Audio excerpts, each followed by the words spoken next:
Welcome to Critical Angle, where we talk about all things aviation with a special focus on helicopters. My name's Ian McCarthy, and today, for our very first episode, we're joined by a good friend of mine and fellow helicopter air ambulance pilot, Brian Post. Brian, thanks for coming on. Yeah, thanks, man. Appreciate it. Brian and I have known each other since pretty much the start of our professional helicopter careers, and we're going to get to know him a little bit and kind of how he got started in aviation. But we're also going to talk about a serious subject today that's kind of recent as far as the FAA and the VA is concerned, with veterans that are claiming disability who are also pilots. Their medical certificates and their careers may be at risk.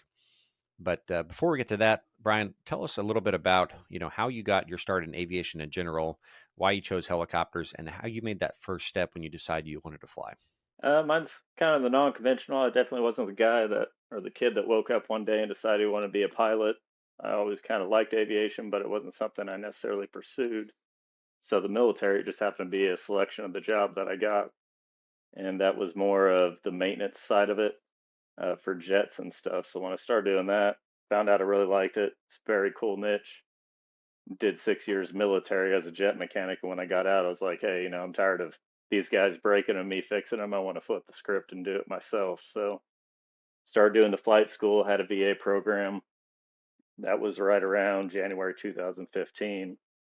And at the VA, that was its own ordeal at that time. From there, finished all my training, private pilot, went all the way to CFII. And then from there, my first job was still doing maintenance. So maintenance by day, pilot by night, um, light instruction, and then more doing hog hunts, kind of your agriculture work, stuff like that. When you got out of the Marines, how did you kind of go about finding the way to start that? How did you choose where to go? How did you kind of navigate those programs for guys getting out? For me, whenever I was going into it, was definitely focusing more on something to where at the time, it's definitely changed a little bit, but at that time, there were still programs out that were VA approved, and it was 100% from private pilot all the way to the end of the program. Where beforehand, it was more, hey, you pay your private pilot, and then after that, we'll go ahead, we'll pay the rest of the way. So I kind of went through, I started looking for programs, just Google search came through. There were a couple that came up, and they were more of the pay for private pilot, the rest of it. What I came to find out was during that time, they tied it to a 2 year associates. And normally, with that 2 year associate's degree using your post 9/11 GI Bill, they pay for 100% of it as long as you did that associate's. So I was really focused on getting back to Texas for family. Whereas I was stationed over in Yuma, Arizona at that time, you know, they had a couple different ones. I think there was two different ones over there. I can't remember the big one. Maybe it was Upper Limit or something like that. But Yeah, I think guidance was over there in Arizona, yeah, right? guidance and upper limit aviation, I think, is one that whenever we transitioned out, we actually had a group of them come and talk to veterans for like kind of like a job fair thing whenever you get out of the military trying to transition. But guidance and upper limit were definitely the two big ones, but it was nowhere where I was going to be. So Texas was really just trying to find something where I could be home, see my daughter, and kind of go through this. But it's definitely changed a little bit to where we didn't have a cap like they have on them now. And then the program that I was tied to, along with several of them, they kind of, the VA really worked with a lot of programs and they kind of started cutting them down. And I was actually caught up in the middle of it to where I started my first semester. It was like a 5 semester program. And that first semester, the VA kind of wanted to cut that program at the time. And they're not too big on the whole grandfather thing or, hey, you signed up today, in 5 years when you get out, we'll still let you go through these programs. They just kind of cut it as is at the moment. When was that? Do you remember when that was? January 2015, we started our degree, and that was probably 6 weeks into like a 9 week of that first semester. And at that point, they already called it quits. So right around that time, there was 10 of us in it, and very few of us are actually professional pilots now. I think we had around 10 guys, somewhere around that in the class. And then right now, I'm probably one of two maybe that are actually doing it kind of full time. That's not just kind of like an instructor, stuff like that. I think there's one more guy that kind of made it through that. So 6 weeks into the PPL training, that's when the VA was. Yeah. Oh man, So we that's didn't even that's a make it bummer. one semester. And at that time, it was pretty tough, anyways. And I mean, VA is a very big organization. There's several different departments. So, I mean, one makes a change in communication anytime you get into those bigger, corporations and stuff. Lack of communication is like, that's the Achilles heel for anything. And it definitely showed there. The biggest problem we had, and the reason a lot of the guys that I went with didn't pursue it afterwards or didn't complete it, is it costs so much money. I mean, we were one of the cheaper programs, and even with your associate's degree and your licenses, you're looking at $20,000 to $30,000 per semester. And anyone that's been in the industry during that time was going through those trainings. I mean, you'd have that more of average, and some people are just outrageous with it. Asking $75,000 per semester and stuff like that. So when you start adding this stuff up, it was a bit of a headache. And the way the VA does it at the time was, we're going to give you BAH, or like if you're not a veteran, you have like FAFSA. Well, since we were veterans, we couldn't collect on FAFSA at the time. And since they would tell you, hey, you can't sign up for classes yet, we aren't sure if the program, what classes for the aviation side for our degree is going to be going. So you need to wait. So they'd say, hey, you got the green light, but it was 2 weeks after the semester started, so you couldn't get into other classes. Therefore, you could never be a full-time student, was kind of the issue. So instead of making 100% of your housing allowance you're supposed to make each semester, the problem was you're only making 25% or 50% because you weren't a full-time student, because you couldn't even do all the classes. So that was kind of thing. It definitely put some guys in a financial situation with it. And like me personally, zero debts, probably had about 30 grand in savings, owed nothing, everything was paid off. And then by the time I left, there was several times they'd start us, and we probably went like 12 weeks without having any guidance as to when we were going to start again, just waiting on the VA. And we had some congressmen got involved, and by contacting them, it was within like 24 hours we were told, hey, show up tomorrow, it starts. Kind of went through that. So you're one of the lucky ones that didn't have the 20% APR loan on the new Camaro Yeah, I coming mean, and at the time, like I had my daughter, yeah, but some of these guys were the sole providers, and they're trying to switch it up, and they have the wife, they have two, three kids, so my heart goes out to them. And anyone in this industry, I mean, even the airline side, being a pilot's not really too good for the family situation. I mean, it's at the very beginning, if you can just kind of put family aside and you can focus on it, and you find them 5, 10 years down the road, it's not that big of an inconvenience, and it's not a hindrance because your mind is elsewhere. Like, you really got to focus on it to get those hours. And at the drop of a hat, it's like, hey, I heard of this opportunity, Central Texas, or hey, I'm going to Nebraska for 2 months just to get your flight hours. Like, when you're kind of tied to a very specific location and you only have certain hours, like there's not that many opportunities when it comes down to it, especially when your focus is family and stuff. So Yeah, you can't be super picky choosy on, hey, I'm in the spot I want to be. And we're both EMS pilots, like I guess HA now, right? yeah, Because they wanted to it's helicopter ambulance pilot. But the big thing is that if you're in a big metro area, it may be hard to get a job there because that's going to be desirable. So you're going to be in these very kind of rural areas, and you're going to limit your possibilities if you only you apply to an area where you're at, because there may not be a job there. And I know you and I both kind of had the same attitude going into the industry early on in our careers, as far as like, hey, I'm just going to hit the road, and I'm just going to take all the opportunities I can get, because you find out real quick that like when you're the guy that says no, you don't get asked. yeah, So but yeah, what, going back to the VA stuff, that it's kind of difficult because yes, you're getting extra BAH, but then you're getting a degree in aviation, maybe, for example, that you probably don't need in the industry for the most part. I mean, the airlines like a degree, but I don't really know any helicopter job, even at the high end, that a degree is gonna help much. It's really all about hours and meeting insurance requirements and stuff like that. So yeah. even though you may be getting more of the benefits, you're taking on possibly more debt to do that. So it's kind of tricky. I don't. I think there may be one or two. Or is there anybody still doing the private pilot included stuff with I haven't heard of anyone doing that, and really, I haven't heard of too many guys going through the VA anymore just because, and don't quote me on it, cap I heard back in the day was like 10,000. Well, you start doing a program that's 30,000 for your first license, or you're going to take 3 years just to get your PPL and then move on. It's like, I just don't see how it's really compliant with the helicopters. For airplanes, I kind of see it to where, hey, you can still utilize that. For helicopters, I just don't see how it works.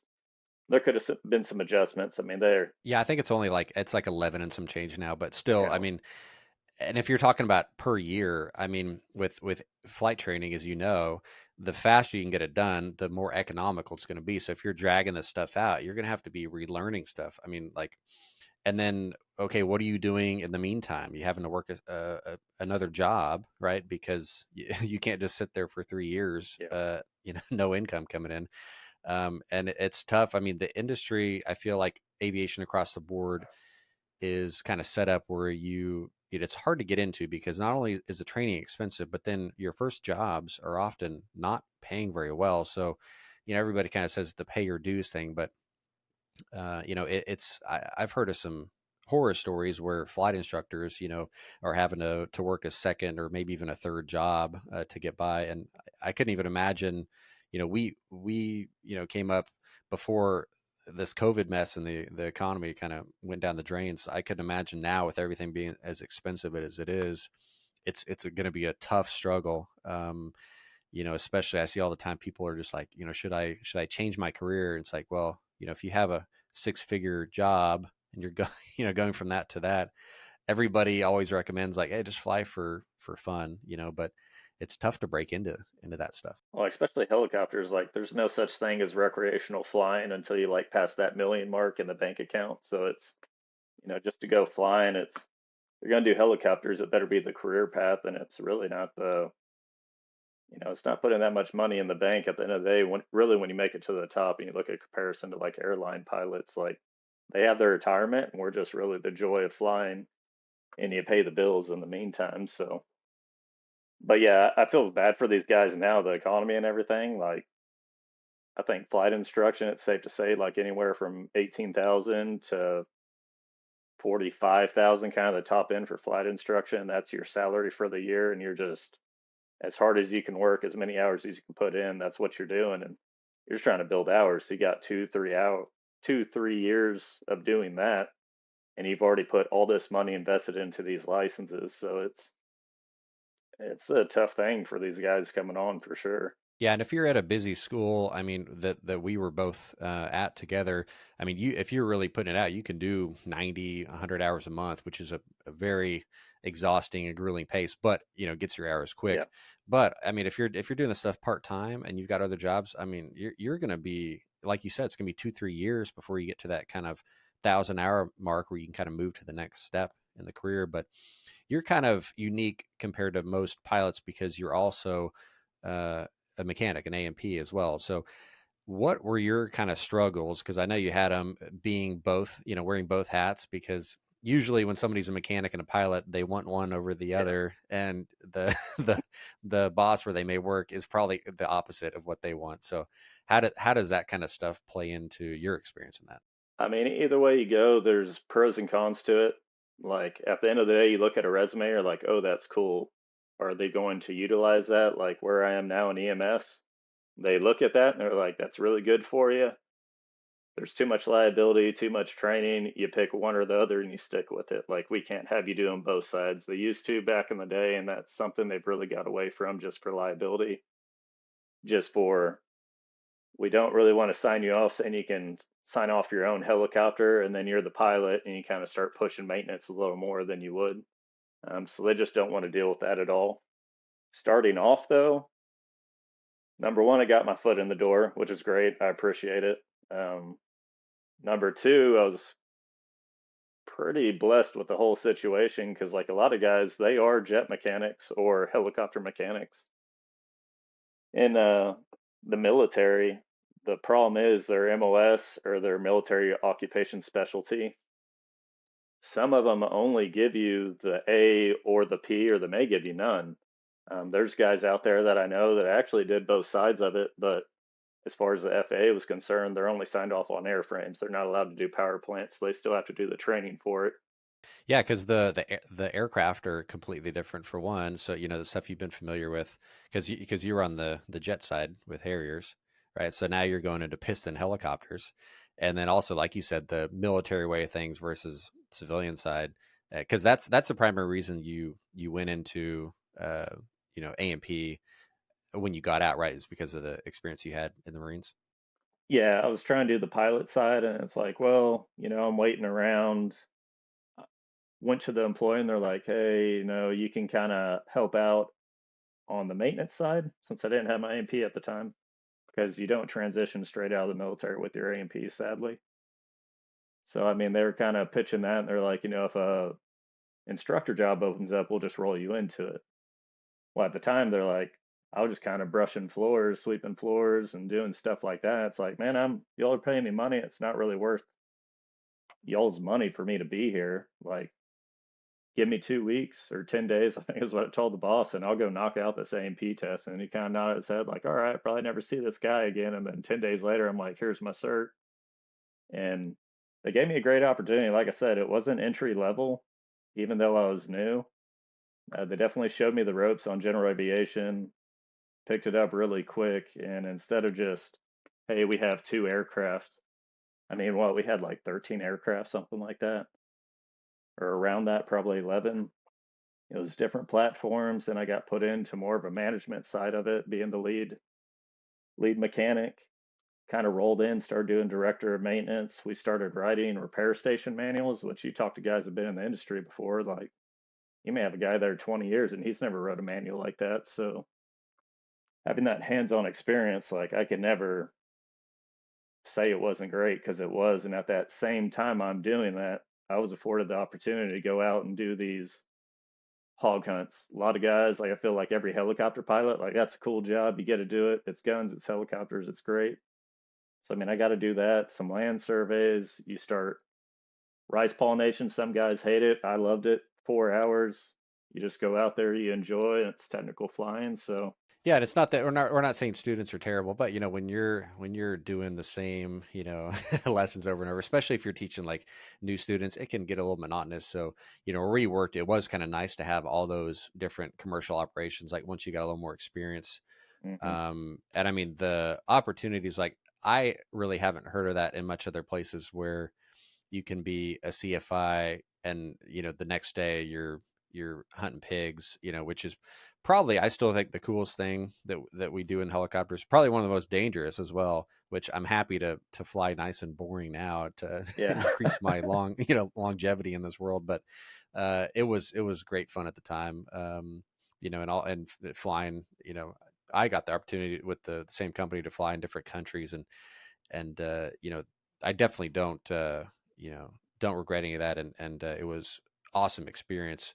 And for you, kind of moving to that next step, because usually at about 1,000 hours, why is that kind of a magic number for helicopter pilots? I mean, I feel like when it comes to hours, anything, I feel like it just flat out comes down to insurance companies. That's where they feel, hey, this is the safest. This is where bang for the buck we can go at it. Because I mean, we know guys out there, they can tell you they've flown for 3,000 hours, and then they show up and you're like, okay, are we talking Call of Duty? What are we talking here? Because it's a little bit different experience. And like, even me and you doing technical flying, going out doing hog hunts to where you really aren't looking at the gauges. You're looking outside. You have those sensations. We're doing, advanced auto rotations 50 times a day, every day until you leave to the next gig. And then you may have guys that they don't have that experience. They pick up, they have a 15-minute route, they fly. It's nice, steady. They're running this tour, like, it's a different experience level. And that's why it's kind of nice to be well rounded in the industry too, to where you're not just, hey, I'm really good at this one thing. I can talk and fly at the same time. Instead, getting those sensations and really having indicators that there's not a gauge up there that give you, like, having that experience to pull back on. Like, it does play a role later on in the industry for sure. Yeah, I would say all hours are most certainly not created equally, and if Yeah. obviously both of us are a little biased being flight instructors, but um, I have noticed like when I deal with or fly with folks that have flight instructed versus not, flight instruction, it just kind of keeps you on your toes so much. And going back, you talk about like hog hunting, you're not really looking at gauges, but I feel like all that flight instructor experience, it's like that, that angel on the shoulder that's like, hey, look, every couple seconds, and it keeps the scan going. It lets when things go wrong, you're able to snap decision and fix them, and that's because you're used to, you have that foundation built of a student that could do literally anything at any moment, right? Yeah, and I Yeah. mean, and some people are creative with the ways that they try and kill you on a daily basis, so just being kind of in that fast twitch, ready to react kind of mode, I feel like that continues on well past when you get out of that, and obviously insurance companies kind of rule the world as of aviation altogether. 1,000 hours is usually, there's a couple avenues that people can go, and really that first kind of turbine job, as we call it. I used to call it turbine before I fly, but everybody calls it turbine. Don't ask me why. But what we're talking about is a essentially a jet engine, right? It's simpler than a piston engine, which is nice for a safety standpoint. It's usually got more power versus how much size it takes up, and all the cool jobs are flying these types of engines. But typically the way to go is at 1,000 hours, you can go to the Gulf of Mexico, which is probably one of the most popular thing, especially for guys like us that are in Texas. I mean, it's very close by. You can also go to the Grand Canyon. They do a lot of tours. Personally, no offense against Nevada or Vegas, but it just you'd have to move there. Obviously, with the Gulf, you can kind of live anywhere and commute. I wouldn't probably recommend commuting from like New York or something down there. It'd be a bit of a struggle. But you went to the Gulf route. So how did that go? Transitioning into that, and kind of tell us about your experience, because I didn't go to the Gulf of Mexico, so I couldn't speak on the operations down there. Yeah, I mean, I feel like anyone that starts getting to that 1,000 hour mark, like they're counting it down the days to where they can leave, you know, burning holes in the sky, running those patterns with the same students and stuff. So, I mean, that's nothing against flight instruction. It's just the nature of the beast. You want something different. You feel like you're painted in a corner, and all I do is this one thing. You want to be more well-rounded. So, getting out there, I had the opportunity. I took it.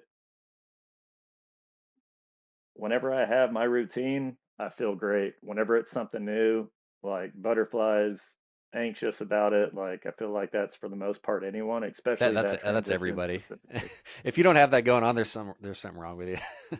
Yeah, and I mean, you're going from for us doing a flight school, and now you're a truly a Part 145 operation going out there and doing these things, and there's different requirements, so not everything's new, but there's a lot of new stuff, and you got the nerves with it, and then you're trying not to mess up, you're trying not to hurt yourself, and you don't know what the big aviation world is at that point. So you get out there and you start going through training, and you already know you've gone through your check rides at this point. Like I said, I mean, I was a CFII, and then I think I was there less than a year and already got my ATP. So I'd been through check rides plenty, let alone having my IA, my AMP. But it's different when you go there, and then once you get to these 135 check rides, I mean, through the companies I've been through, some are like pretty intense, and you're like, you get through the end, you're like, should I be a pilot right now? And then you get others, and you're like, wow, that's a breeze. Like, what's the point even wasting time doing one of these? So it's totally dependent upon the company you go and kind of the standard they hold with not only safety but training and education. And that's getting there. It's good. It's good for everyone, especially for a safety standpoint for yourself, because number one, you don't know what you don't know, and then you get there, and that's really where you see the difference is that initial transition, anyways, between the pilots, because you're an instructor, you run emergency procedures every single day. You got someone actively showing you how to run something, you're trying to protect it. You're constantly in a book, you get random questions you never would have thought of in 1,000 years, and you're over there researching it just to give them an answer. Whereas a tour guy, like, you can easily get into your own personal bad habits, and then you get to this transition job, and then that's where you find out, like, hey, that ain't going to cut it in the industry. Figure it out, come back and try again. So, And not to bash on tour guys, there's a place for them too. Obviously, again, we're biased, but the at the same time, like you've got a really good point. If you're doing the same operation, repeatedly over and over, obviously you get complacent, but you kind of there's not much reason to continue to learn, right? Because you're doing the same thing. So if you're always doing different things, always pushing your own self, right? Obviously, you're going to grow farther and your skills are going to develop quite a bit more. And kind of on the safety aspect where you're talking about moving into the 135 world, which again, we're talking about Federal Aviation regulations from Part 91, which is just like cowboy territory. When it come, for example, like weather minimums, right? So now you have like, hey, I can't launch unless I have this visibility and this ceiling, which even on 135 in the Gulf for you guys, it's fairly low, right? yeah. And I mean, that's the thing. Like, when it came to weather, even as an instructor, especially as tours, like, you look outside, you're like, not only am I not okay with it, the person I'm going to fly is not okay with it. Well, oil and gas, that's a total different industry. Like, if you don't fly that day, like every hour you're not in the air, they ain't making money. And it's a lot of money lost at that point. So for them, it was like, hey, go out and try. Totally different than what you're told. And like, you don't know what you don't know as a flight instructor or a tour guy. So you get out there and you're like, wow, this is, hopefully I don't hurt myself. And you see people do it. I mean, I was there within my first year. I had a guy that was flying the same area I was. He died 407, same aircraft, got in some bad weather. I left the area. He stayed there. And 10 minutes later, they're asking me to do a search and rescue if I can get back to him because they lost contact. And he went into the water, double IMC out there. So I'd say the biggest thing from the Gulf, like, it was kind of not scary, but you definitely notice it to where it's like, hey, I have to make some big decisions. And everything was protected in this flight school because we had these policies and these restrictions on weather and stuff. We go out to oil and gas, and those minimums are so low, anyways. It's like, okay, well, I can really set myself up to where in a matter of 10 minutes, like, it goes from, hey, I'm legal right now to I should have been on the ground 10 minutes ago, anyways. So, making those decisions, it really makes you grow as a pilot and kind of relying on doing instrument approaches. You always kind of do them in a helicopter. Very few people do actual, IMC time, stuff like that, just because the helicopter industry the way it is.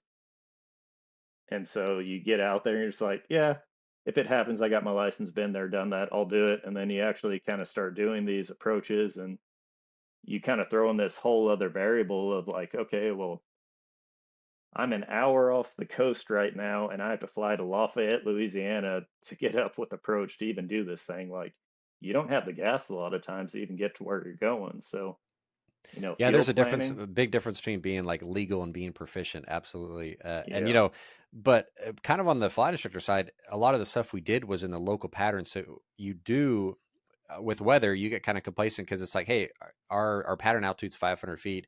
If it was like 700 feet, ceilings and 3-4 mile viz, like it wasn't a huge deal to do a lap in the pattern. But if now you're going 100 nautical miles, I mean, that's kind of a thing that obviously with commercial students we plan out these cross countries, but I wouldn't say it's a majority of your stuff as a flight instructor. Usually you're in that local area, so yeah, having to really think like, okay, if I'm on the edge here, like what am I going to be when I fly for an hour?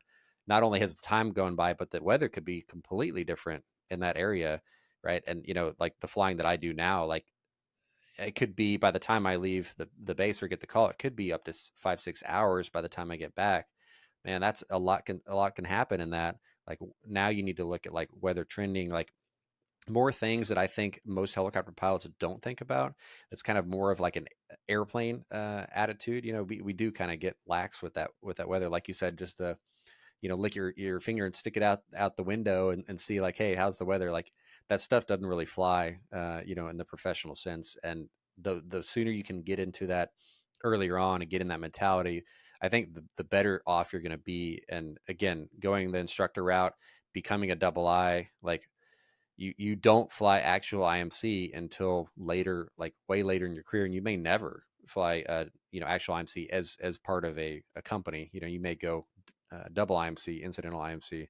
But having that experience will be miles above, as far as helping you possibly save your life, right? But I can tell you one thing, like I got my airplane, license, and I need to get my instrument add-on, but this is like after I was an ATP helicopter, and man, I still remember like coming into a local area that I knew in an ILS, and I'd probably done that ILS, hundreds of times, but now in an airplane that, for one, I wasn't super comfortable with, so that was a factor. But also, it's a totally another thing when you're in the clouds and you're approaching towards the ground, and there's no pause. There's no, hey, timeout. Let's take the foggles off and talk about this. Like, no, we've got to fly this thing. So Yeah. um, that's a big deal. And in the in the Gulf, from what I've heard from a lot of folks, is especially in the wintertime, like that weather will get you. I mean, it's like right on the coast. Fog will roll in, and fortunately, a lot of those aircraft are not equipped very well for instrument flying. Even though they're Yep. VFR programs, it's like it's still nice to have the the you know the stuff there in order to deal with being double IMC, like so that you can survive and make it back. Well, let alone some of the stuff you got in there, like it's legally not required for you to do these things, so it may be MEL'd for a couple days, and the moment you need it, it's not there. So, doing stuff like that, that was probably the biggest eye opener, was just your minimums are so low flying out there that you can be a safe pilot, you can do right, you can say, hey, I'm going to put it on the ground, but when minimums are that low, and you're talking about these weather systems come in and you're covering, 100 nautical miles just to go one lake or something like that, like it can go from, hey, I'm good to I'm double IMC, and you were already taking preparations to be safe. Like everyone's going to get their turn in that barrel at some point. And I mean, in the Gulf, I've had that, and I was super prepared for it, turned, got out of it. And then you see guys that do the same thing I did, but they started descending and they didn't start the scan. You aren't picking up saying, hey, going double IMC today. I'm going to do IFR flight plan. I'm going to, you know, cage this. I'm going to set this up. Like mentally, you're not even prepared for it anyway. So that's probably the biggest thing over there is, fuel planning. A lot of people are in the local area when they're doing flight training. They're not used to spreading that out, calling ahead, making sure they actually have gas at places. They haven't had that kind of that experience with it. And then weather, it's just the Gulf of Mexico. I wish everyone would do it just because the weather out there is insane. You're talking high winds at all times. You're talking it's fine now, and then you have little tornadoes and everything else. Those water spouts are pretty intense out there, so I've been chased down by those a couple times. So you have stuff like that, and even the emergency procedures. Everyone's going to go through the same thing. Everyone's going to gain that experience, but these guys that come into the industry and they go there, I feel the further you go on, you don't necessarily get better. You do with like your hands-on flight controls, kind of the sensations. But when it comes to memorizing procedures and stuff like that, like I know a lot of guys, they don't crack open the RFM and go check out these things. So you start going 10 years and they may do just enough to pass a 135 check ride if it's very lax. Well, when it came down to it, it's like, hey, you didn't follow this emergency procedure. Why not? And then you start quizzing them on it. They don't know it. So it's like way easier. You have way more time. And us in EMS, I have so many Netflix shows going right now. I have to keep a tracker on my phone to keep up with them. But I also devote my time to kind of staying in and, the GOM and policies for the company. They start tacking that on and, just keeping up with the changes on that's enough. You may switch into another aircraft and trying to stay savvy on that stuff. And we don't get a lot of stick time on average for most EMS pilots. So to think like, hey, I'm getting better, it's like you can stay where you are for the most part. Maybe you get a little bit better for like certain situations and just experiences you go through, but not having that to where it's just imprinted in your brain, these are emergency procedures, that kind of works against you later on in the industry, I'd say. I mean, that's my personal opinion with it, but No, I would 100% agree. And one thing you'll find too, as you move higher and higher into the industry, is that the responsibility falls more and more on your shoulders to keep yourself kind of current and proficient. And a lot of these, like, for example, at our methods where I'm at, we're partnered with flight safety, really top of the line simulators, right? But we're just doing minimal stuff in the aircraft just to like check the boxes, right? It's not something that like you're going out and flying 10, 15, 20 hours in this bird to get comfortable, right? It's kind of like, hey, you're expected to be at certain levels. So, yeah, you got to do that stuff. And kind of like, I'm in the same boat with you, because I was, again, it's like a lot of times it's like a fire station. We're just sitting around waiting for a call. So, what I started doing is like, hey, I start my 7-day hitch at work. First day is like, hey, my head's going in the rotorcraft flight manual, looking through flashcards and like getting that refresher, because that's only every other week, which is still like not very much. But if you're just doing this stuff once a year, uh, you know, there's no way that you can say that you're proficient. And I mean, with a lot of times the altitudes we're at, if we're at 1,000, 2,000 feet, I mean, I don't know about you, but half the time I probably couldn't even reach, where that flight manual is in the 407 that we fly, the EMS configuration, because it's underneath where the patient is, and we got a divider there, depending on where you've got it. And mine's in a bag, so that it doesn't end up, covered in blood, but with the patients Yeah. that we're carrying. So this stuff really needs to be in the helicopter space. Like, we're not cruising at 20,000 feet where we can pop open the manual and hey, let's read down the checklist. Like, that stuff, like the quick action stuff, man, it needs to be quick recall. And talking about weather, obviously we both dealt with our share of double IMC stuff. And you know there's a big difference. And obviously when the whole Kobe thing happened, everybody asks our opinion, right, as pilots, what that is. But there's a big difference between preparing to go IMC and just being suddenly thrust into it. So, you got to sometimes, like, hey man, you're in a bad situation and you're just going to have to kind of deal with it. And if you just go ahead and commit to that, if that's the only option is to punch in the clouds, just commit to it and fully put yourself in there and switch into the instruments and scan. It's having this kind of lax decision making about, like, well, I can still kind of see out a little bit, like when you may be at, like, half mile, quarter mile viz, and it's just like you really can't see. So pick a direction, up or down, but we need to either land or we need to climb, right? So trying to weave around stuff, and we always joke about helicopter IFRs, I follow roads, but at the professional level, that's not really a good solution. Yeah. And unfortunately, when you're over the ocean, it's not like you can just set it down, right? You'd have to go find a place to get to. So, I mean, realistically, do you want to be right on the deck over the ocean trying to mess with your GPS or look at the map or something to find out, okay, where can I go? Or do you want to have those things already planned out, be like, all right, so weather's deteriorating. I know that this place to go safe is this direction, this heading for this distance. I'm prepared for that. So if I make that decision, boom, I already have a plan, instead of like, if you're trying to make this stuff on the fly and fly the aircraft, that's a tough thing.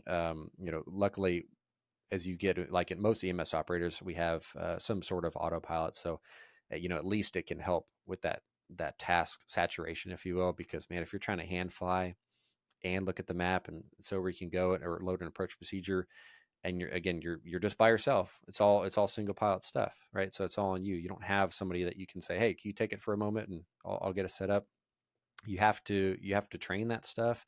You have to drill it with us. We have a medic and a nurse. Like, hey, get them involved, right? And obviously our companies make us do these recurrent training with them. But really kind of, like, I like to take it as real as we can get. Like when we're doing double IMC training with my crew, when it's coming up, like especially if it's a newer person, I'll do the whole, like, hey, we're flying low, and I'm kind of, I'm pretending like I'm a pilot that's not wanting to make a decision. And I'm actually looking for the crew to say, like, hey, listen, like, snap me out of it. Like, let's do something here. Let's not continue on. Let's divert, or let's land, whatever, land in a field.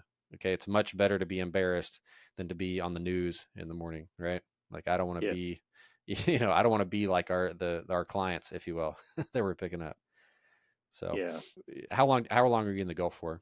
right at a year, and that's kind of when I was there when COVID hit. So for that, that kind of influenced me to leave the Gulf. Like even now, there are parts I absolutely love about the Gulf of Mexico flying. I mean, you go out there, there's beautiful sights. There is weather, which I like because it's not just the same day. Every day is a little bit different. You're going to different platforms, you have different contracts, you meet people. I was offshore full time and actually enjoy that. Go fishing at night, you start realizing that out there all they cook is water and cayenne pepper and possibly a piece of meat in it. So I mean, I've met great people in it, and I do miss parts of it, and there's other parts I really don't miss. It is pretty nice to be able to go to EMS. You're kind of like, hey, I've been hitting really hard these last 5 days. Today, I'm just gonna sit here, watch TV, maybe take a nap, and then go out when the phone rings. So that's pros and cons to anywhere. I'd say with the Gulf though, I feel like that job during COVID, you'd start seeing 50% of the pilots weren't even on contracts because they're shutting down fuel stations, closing all parts of the Gulf. Companies that were well known at the time, they're shutting doors on stuff, and you don't know when it's going to start back up. I mean, no one really knew with COVID like what to expect with it. So oil and gas is always, it's got that really high, and then it is very low at times. And so I didn't have a crystal ball with me. So it's like, hey, EMS is going to be here, especially with what's going on. I already kind of had people telling me to go that route and that they'd work with me if I went that route. So during it, it's like, man, this is a no-brainer. EMS is going to be here during COVID. I can go out, I can do this, and kind of job security for myself. So right out about a year, I left the Gulf of Mexico. So Yeah, because that was tough because not only did COVID hit, but then we had all the stuff with OPEC. So like oil just went completely in the dumps. I think. that was the thing with it, was how you counter the low gas prices per barrel is totally opposite of how you need to counter COVID. So those two working together, like I did not get the warm fuzzy with it. And the shelf is already shrinking in the Gulf. It's that deep waters where the big money is, and they're just trying to sustain what they have. So for me, it just wasn't worth the risk. Like at the end of the day, I'm expendable. The company's going to look after the company at some point.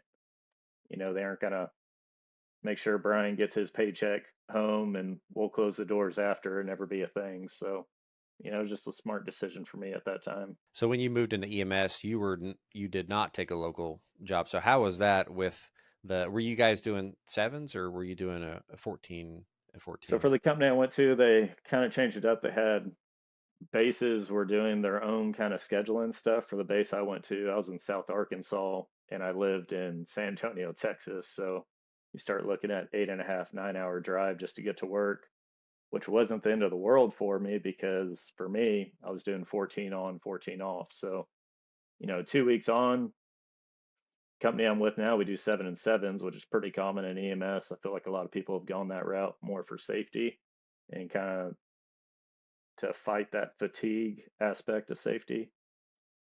Me though, I prefer the 14-14.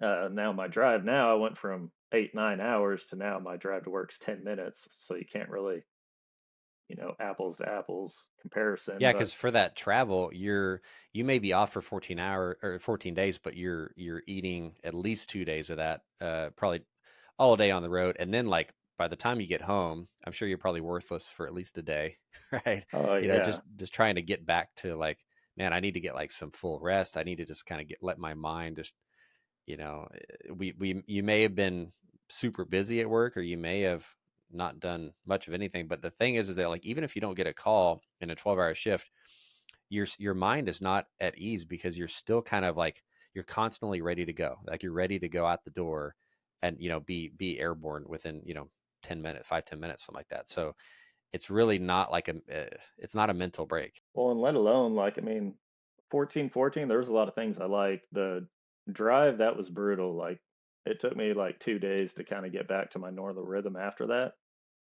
But then you're looking at, we'll say fair to say, 10 days, I can actually unwind and truly relax, do whatever I want, and then I can spool up, get to work, drive, get back, stuff like that. Whereas 7 to 7, some people love it. For me, I don't feel like I have enough time to kind of spool down sometimes to where it's always there. It's like it's always next week you're going back to work, or hey, next week I'm getting off. So that kind of sucks with the rotation because this day night schedule. I know y'all guys kind of do a split hitch and everything, which I know some guys love it. Like I said, 14-14's for me. But where I was doing 2 weeks on nights and then you rotate next time your days, I've just doubled the amount of times I'm switching from a day shift to a night shift by being on 7 to 7. So, for your body, it's horrible. And like when there's plenty of books out there that start talking about sleep and the health effects that come with sleep and EMS, let alone the HAA side for us, when it comes to sleep apnea, stuff like that, like you definitely don't want that as a pilot. FAA definitely hounds down on that for a good reason. I mean, the health effects with lack of sleep and not having that circadian rhythm or the schedule and everything for your sleep. I don't care who you are, waking up at like 2 in the morning, you're not 100% if you're sleeping at that point. There's no way you can. And our turnaround time of being 5-10 minutes, like you're not there. So staying up all night, and then you got something that happens during the day, you have to have this appointment. Where I'm at now, it's nice because I can do my daily stuff. I'm home. When you're away, I mean, that 14 days, like your life's on hold. You're just at work. Yeah, and so I'm kind of doing the travel thing you were doing, except I'm on 7. So when I'm home, it's really, I mean, with the if you take the travel days out, it's just 5 days. It's I've got you know uh, Friday, Saturday, Sunday, Monday, Tuesday. So it goes by so quick, and then you're already back at the door. So it's kind of it is tough, especially like staying in hotels more than your own bed at home. And it's just like, man, I love being home, but it's we're hardly ever there. But that's a good point. That it's like, hey, when you're woken up, like imagine sleeping. So you finally fall asleep and then just getting this blaring tone. I don't know if where you guys were at, if you had radios, but we get toned out. So you get this like shrill alarm, you know, man, that's not a good way to wake up, for one. And two, it's like, okay, you're trying to get like your thought process together. And if it's a scene response, like it's a go now thing. If it's a transfer, 5 extra minutes, like this person's stable in a hospital. So it's not, a rush. And to be clear, in EMS, nobody's running out the door like in like TV shows or something. We're walking, we're calm, we're collected, but at the same time, like, hey, there's no law of the gagging. Let's get going.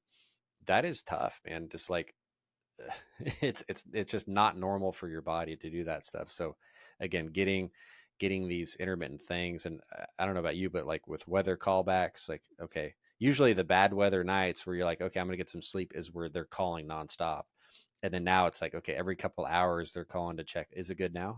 Is it good now? Yeah. So yeah, that's a great way to sleep, waking up every hour or 2 hours with with a call or something like that. But it's the nature of the beast. You may have a peaceful night, you may have a busy night. Flying with night vision goggles is certainly pretty awesome. And I think I can speak for you as well, that it's like, I don't know if we'd be able to go back to flying at night without them, because it's like you fly for possibly hundreds of hours. I think I had like 250 unaided hours before EMS. And you look back, you're like, God, why did I fly so much without goggles? It's just like, it's so much better when you can see these things, especially like we both flew in rural Arkansas. There's not a lot of light out there, right? So you're not going to see much where to go. Even if it's an overcast night or whatever, it's just super sketchy. I know I've been flying so many times, and just super glad that we have these night vision goggles, because we can see underneath them, and just looking around and be like, man, if I didn't have these goggles on, this would be super spooky. And they used to do that, which just Yeah. that totally bogs my mind from a safety standpoint. Yeah. I mean, yeah, 300 plus hours. I think I was like at 327 or something like that for the hours at nighttime because all I did was flight instruction at night and then maintenance during the day. And it's like, didn't bat an eyelash about it then. And now I look back, I'm like, there ain't no way you could pay me money to go do that anymore. So, I definitely, flight instructors get that nighttime, because and the Gulf doesn't, you guys don't fly at night in the Gulf, right? there were companies that did. Who we were with, we didn't. That was more of like a EMS Gulf deal, though. Yeah, because most places minimum of 100 hours a night for like EMS side. Some even require 200. I think I've seen a couple 300, which to me is a little bit ridiculous. It doesn't get any darker 200 to 300, but I would say just at least get that 100 hours a night, kind of ATP minimums. Get that 100 hours a night, 75 hours of instrument. Uh, you know, Obviously you're going to need the 500 turbine time later on, but get that 500 cross country. And honestly, if you leave it 1,000, that's fine. If you stay flight instructing a little bit past that, try to get that. I would get that ATP check ride knocked out while you're still in the flight instruction arena, because you've got a relationship with DPEs.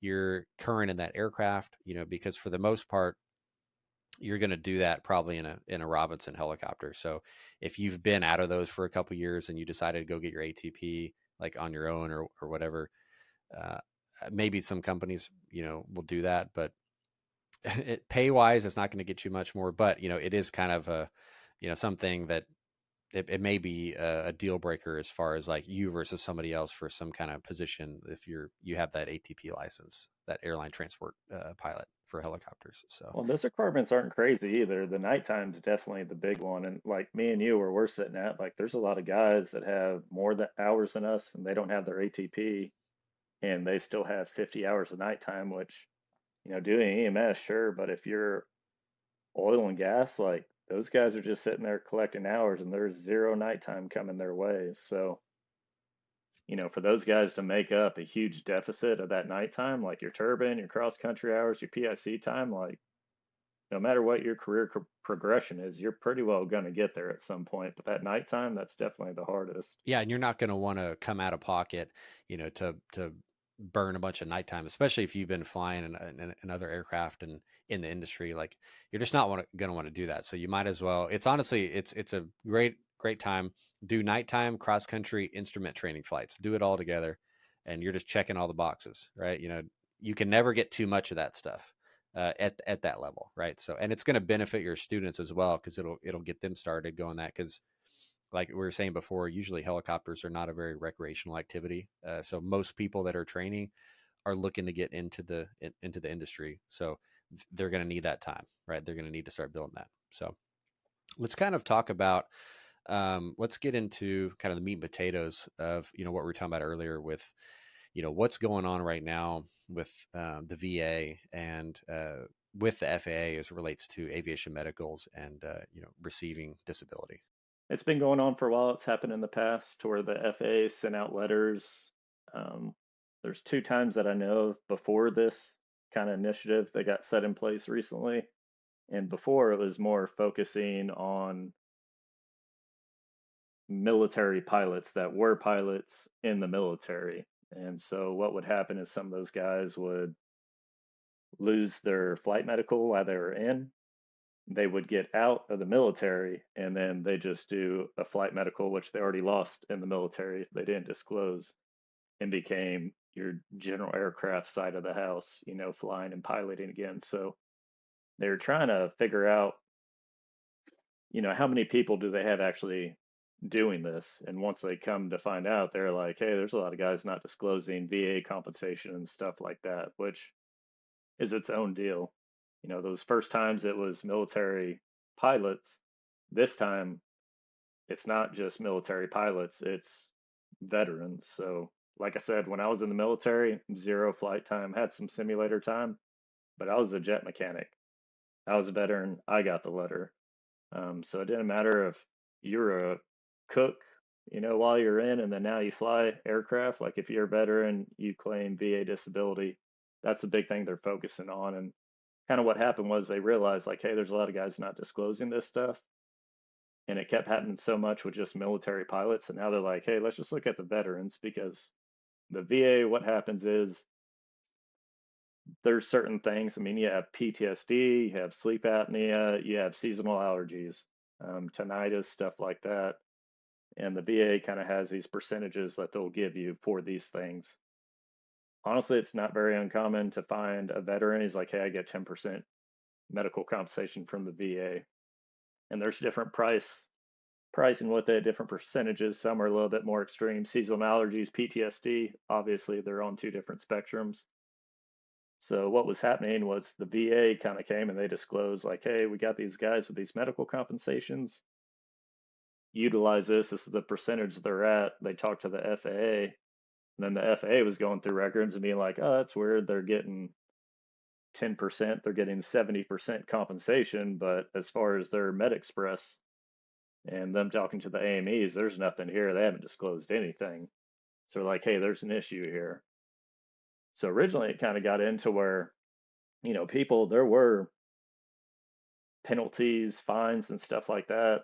I believe the article I saw, it was like two guys, they did 5 years in prison or sentenced to 5 years with like $250,000 fines. That was kind of during this initiative going after the veterans. And so with that side of it, they've kind of changed their path where before it may have been like, hey, we're trying to set an example. And now it's like, hey, obviously it's an issue.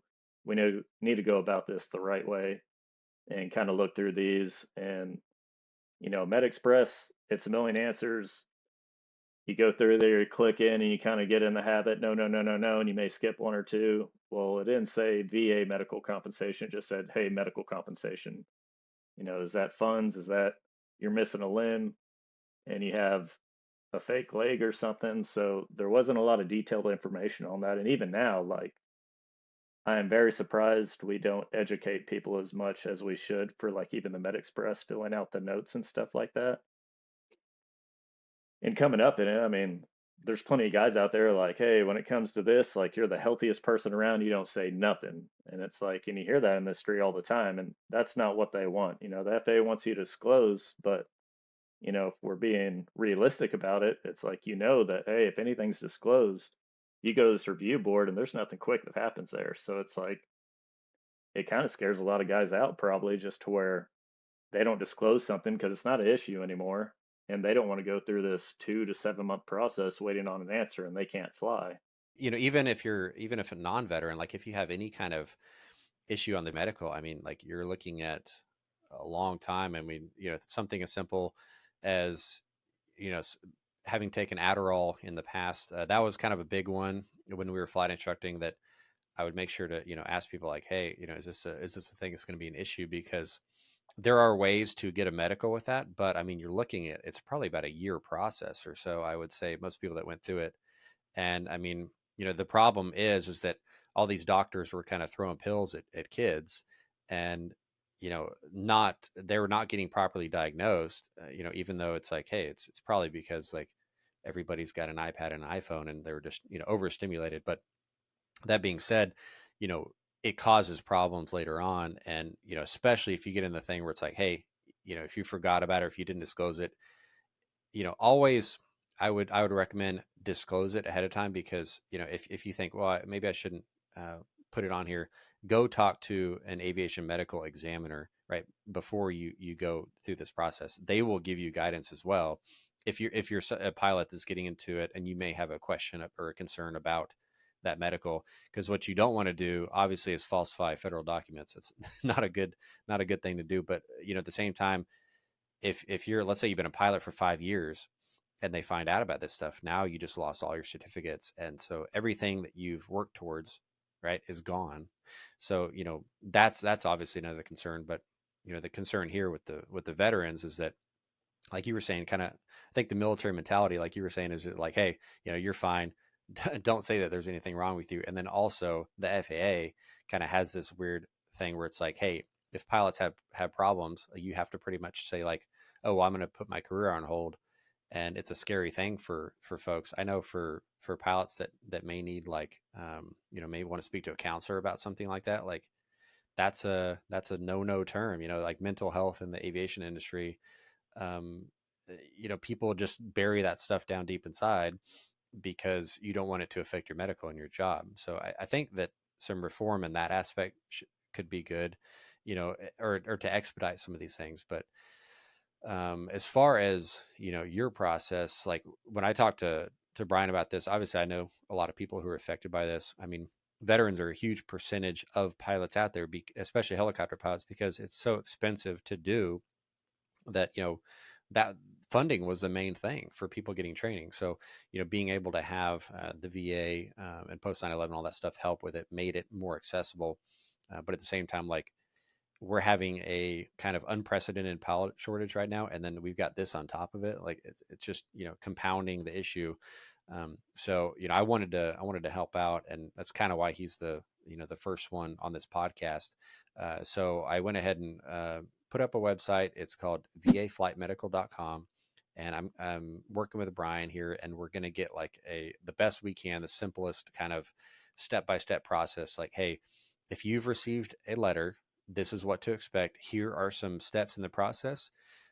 Because Brian had to you had to call, what you called congressmen and people in the Senate, right, and try to get any help, because if you're just submitting paperwork, I mean, it could be 6 months later that you get some kind of response, and by then you're out of a job, and now what are you going to do, right? It's going to be tough to re-enter back into where you were in that aviation world, right?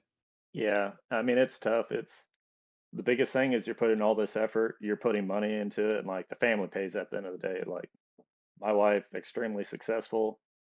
I'm lucky I can kind of fall back on her during that time. And, we got buddies that they're the sole provider of the family. They got a kid, they got a wife. They're the ones that brought the income in. And then at a moment's notice, you're on hold and you don't know if it's permanent. You don't know if it's going to be, back in your hand by the end of the week. And you don't know if it's going to be 2 years after they review you. So, and everyone's case is a little bit different.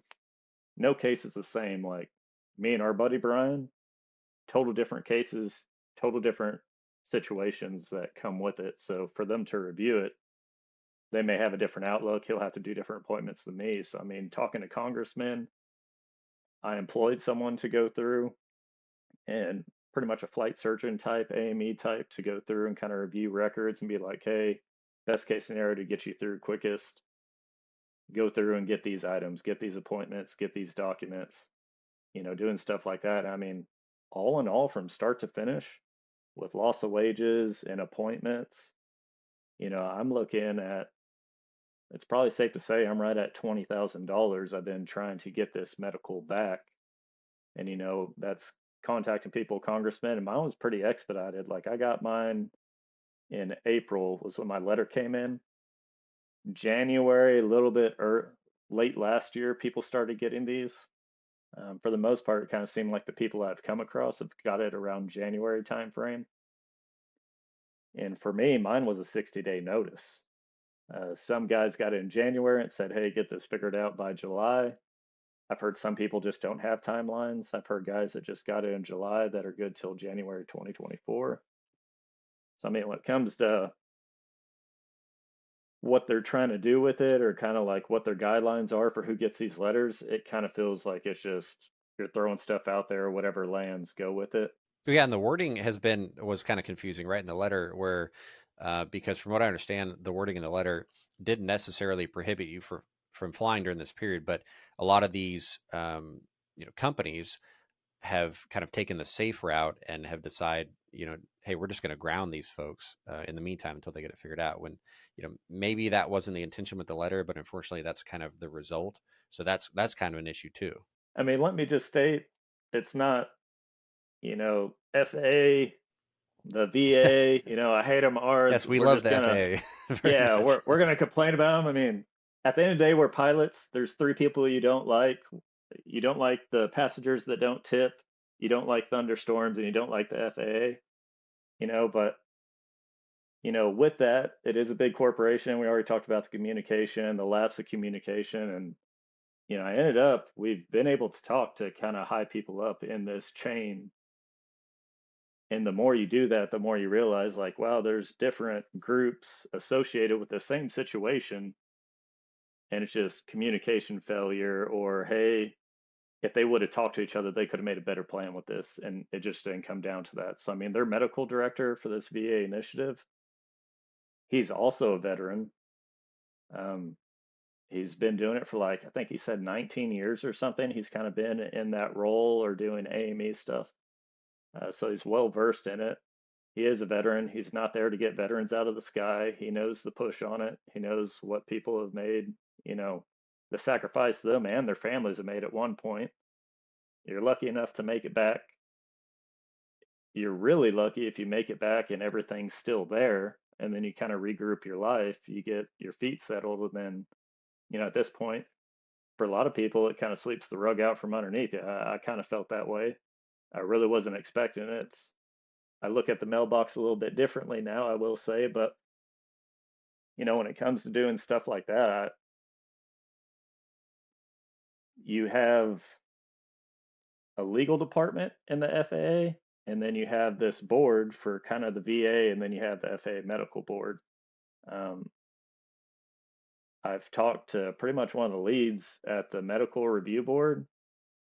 Awesome person, love her, super helpful. I kind of just pleaded my case to her, and that's really what separated me from, hey, I went 53 days unable to fly instead of, hey, I haven't flown in 243 days, something like that. So, Yeah, it kind of personalizes it instead of you just being a letter, right? You're a person, yeah, and it's like let's be realistic here. Like we both fly in the EMS world. Like if you're not flying, then that base probably doesn't have a pilot during that shift, which is a significant amount of time that your community is left without that service available, right? So there is a pretty big public interest impact in you not being able to fly. And where is your process on this as far as the medical? medical is approved. I have it back in hand, in August 17th. I'll be returning back to work. Um, June 25th was the last shift I flew, and June 30th is when I couldn't rely on my medical. So, and how you're bringing up the point of kind of preaching your case, and veterans are horrible about it. I'm guilty of it too. I sit there and maybe one day my back or something's killing me, and then they're like, "How you doing?" It's like, "Oh, it's another day." And you don't say anything, and then they put it on the notepad. They're like, "Yeah, guy's fine." And then I walk out, and I'm like halfway crippled or something. So, we kind of do that, and that's not the time to do it. Biggest reason being is because these went out to veterans. It did not go out to active HAA pilots. It didn't go out to active airline pilots. The thing it went after is veterans. So you got plenty of guys that they may just have that fixed wing license or helicopter license. They go out on a weekend, or, once a quarter, they go rent an aircraft and go fly around. And when they start reviewing this, like I talked to their review board, and they're like, yeah, we pretty much have thousands of people waiting for review at all times. Even before this VA thing happened, like that was just baseline. So you start tacking this onto it, and we'll just throw a number, not saying that this is the exact number, but you got 3,000 guys. How many of those are weekend warriors, and how many of those are the EMS guy that's been out of his job for 45 days, and at 90 days his company doesn't have to hold his job anymore. So you start looking at that, it's like, yeah, we'll push him ahead instead of this guy that hasn't said anything, hasn't given us any documentation. And there's two sides of it. I mean, I could have still made that call, and I could have been the guy that was like, hey, what do you need from me? I paid $1,500 for a guy to tell me exactly what I needed. He was paid to do it, so he's going to be very detailed. In the FAA, if they get 100 of those calls every day, they're going to be like, it's not worth our time. So, being prepared and actually showing that you care about your career. I mean, that's with anything in this career. If you can't take a hold of your own career and really try and pursue things and achieve things, it's like no one's going to take interest in your career if you can't. So, starting off the bat, they answered the call and they said, hey, we got your call. You told us you've been out of work this many days. You told us if you lose your job, after 90 days, which is all they were legally required to hold my job, you owe the $15,000 stipend they just started coming out with for us helicopter guys. I didn't meet my 2-year requirement for my stipend yet, so I'd have to pay all that back, the way the contracting was. And I told him, I was like, I've been waiting a month. Y'all have had all my documents, and my AME can't even get a response from anyone. And so I let him know, I was like, this is how many shifts my base is going to be out of service, that my community is kind of paying the piper at that point. And with that, she answered, she's like, we saw this. We're not here to make sure people lose their jobs. We don't want to put you on a financial bind. And even more so, we saw this. We're like, let's look at this case, and everything's there. It's already ready. It's just been waiting on us. So we knocked it out. And from when they showed up to work, it was like 2 hours after they showed up to work, they called me to let me know that it was already going through legal to get approved. Whereas if I didn't call them or I didn't email them, that never even would have happened. I could have waited months to get this same response. But you look at it the other way, and if I didn't have any of my documents, I'm like, hey, my life is horrible. I'm losing money. What are y'all doing? I just start screaming at them, like, okay, let's review it. Oh, there's nothing here. You gave us one document and we need 20. So kind of being prepared and preparing yourself to have the best opportunity to get it back because they don't have to give it back. And for me, they didn't have to give it back. I looked at it and I was like, I'd love to be optimistic, and my wife was. God bless her. She definitely helped me through it. But I'm kind of a realist with it. It's like you could have 5 people, reasonable people in a room, and you throw a sixth guy in there, a sixth woman in there, and then next thing you know, they say no, and everyone's just like, okay, well, it's not across the board. One person says no, he doesn't get it. So every situation's a little bit different. I'm not saying if you call them, if you do all the documentation, they're going to say it's good, because the medical director brought up a good point. He had guys that went in there, they were hearing voices in their head, stuff like that. They were schizophrenic. Well, they don't want guys up in the sky thinking they heard ATC tell them to cross 1-4 and it's the active runway and someone's coming. So, and they say they're good. Yeah, okay, at that point, that's definitely a safety concern, and you're putting way more lives at risk as comparison to, hey, this guy has seasonal allergies. He takes this medication, which is FAA approved. Okay, no harm, no foul, just get him through. So, to say that your case, hey, if you do these things, you're going to get pushed through, I can't promise you that. I mean, the FAA, sometimes I see things, I'm like, hey, that's really smart, glad they did it. And others, I'm like, that really needed to be our number one priority again. Then again, I'm not there for those meetings. Communication's just horrible in any big corporation. I kind of feel like it's definitely highlighted that in this portion of their initiative with this, just thinking about the biggest pilot shortage in history. And then you tack on this and flight schools, like how you're asking the flight school thing. Like we had the waivers, 85% could be military if 15% were off the street. No schools met that, so we all got waivers from the VA because we had way more than 85% of our students. So where me and you got all these hours because all our guys were military, they were hours bought for right then and there. Yeah, they're full time, ready to go. Like, let's fly, Yeah, fly, fly. There is no, it's like no budget, but it's definitely tough.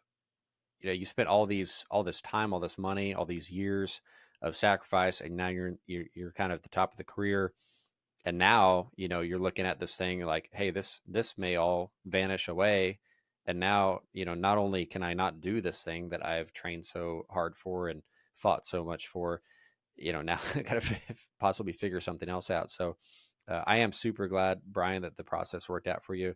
And I'm hoping that we can help some other folks kind of navigate this process. Again, vaflightmedical.com is going to be the website. We're not guaranteeing anything, and everybody's case is different on a case-by-case basis, but at least we can kind of provide some guidance to help you guys prepare. If you are up against a time window, especially if you're a professional pilot and you kind of rely on this for your livelihood, hopefully we can get you guys resolved and get you back flying, get those medicals back in.